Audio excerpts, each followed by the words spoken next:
Hey Lisa, how are you?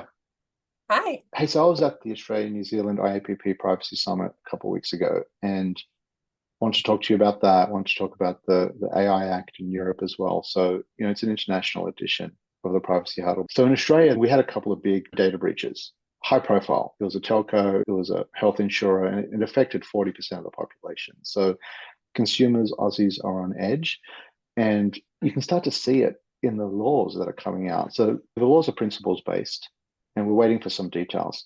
But some of the things that really caught my eye that I'd love to get your perspective, Elisa. Is this groundbreaking? Is there similar ideas in the US and other places?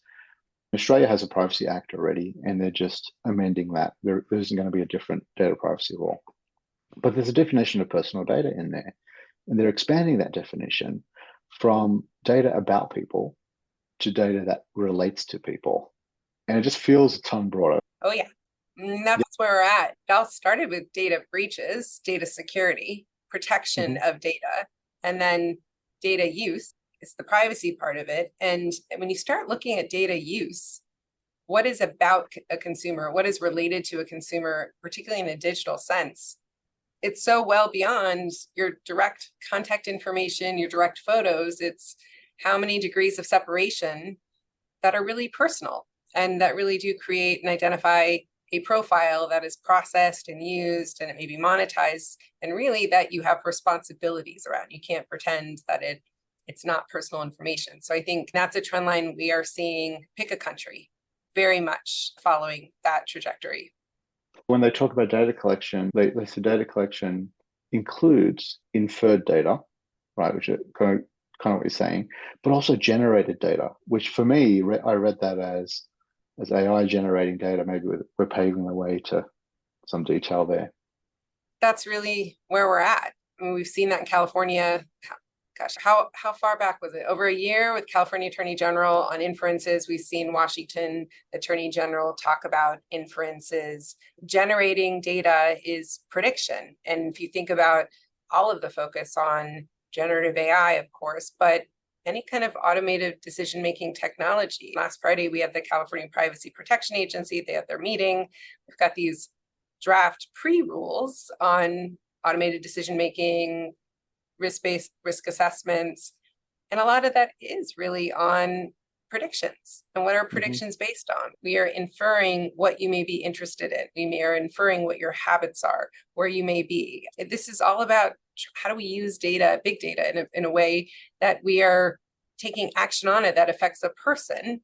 And there's privacy obligations associated with that. And I just think the discussion, particularly in different countries, is really helpful because the way we talk about it is there's so much overlap and commonality there, but it's slightly different, and maybe taking some of the international examples, I think, just helps inform, right, holistically, are we doing this the right way? Are there some trend lines, or just what can we take from another place that really applies to how we're building operational compliance today? A real interesting one to watch is there's a private right of action here in Australia for consumers. And I mean, right, we've talked about this, how hard it's been to get that in. It's one of the reasons there isn't a federal law in the US. That would be a cool one to watch. I don't know if the plaintiffs bar, like, I don't think they're as litigious in That's what I Australia. So was, yeah. So, I don't well, know, right? Like US is a unique litigious culture in how we do things in our court systems, but it's certainly a driver of focus and compliance and risk exposure that does get attention, and in some ways can be leveraged for resources to drive a compliance program. what do you think of just principles-based laws? Well, I'm a big proponent of a principles-based approach because I think the more specific you get, number one, you create a unique framework that may not map well to other jurisdictions. And so back to the company, what's going to be most effective in building an overall compliance program where you can harmonize, that really does help. Consumer protection law has been principles based in a long time. There's always criticism that, well, we don't know specifically. The regulator didn't tell us specifically. And you look at the enforcements and you look at the business guidance, and certainly there are examples to pull from. Colorado, I think, is just a really good example. There's a lot of meat on the bones there. Connecticut AG has FAQs posted, as does Washington.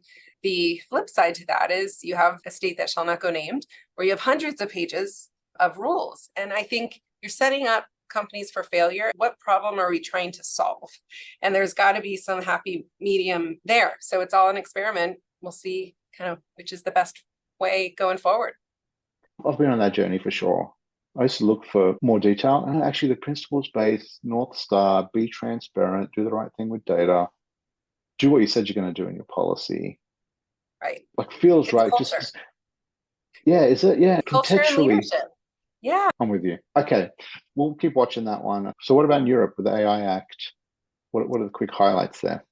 Yeah, well, that was the big news, right? It happened. We haven't seen the language yet. I think the big takeaways are it's risk-based, proportional, and that even though effective dates would be well into the future, some of the messaging we've gotten from those who've been interviewed already on it were, you know enough.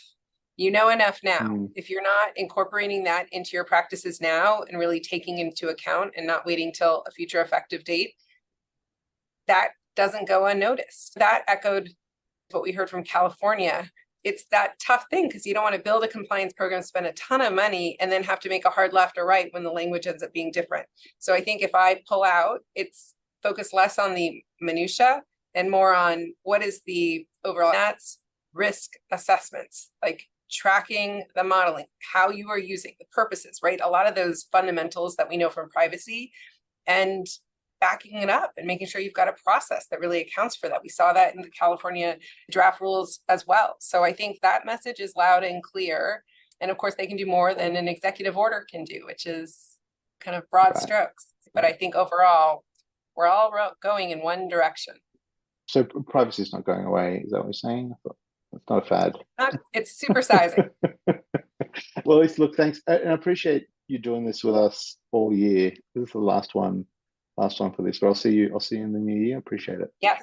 Happy New Year. Happy New Year. See you. Bye. Oh man.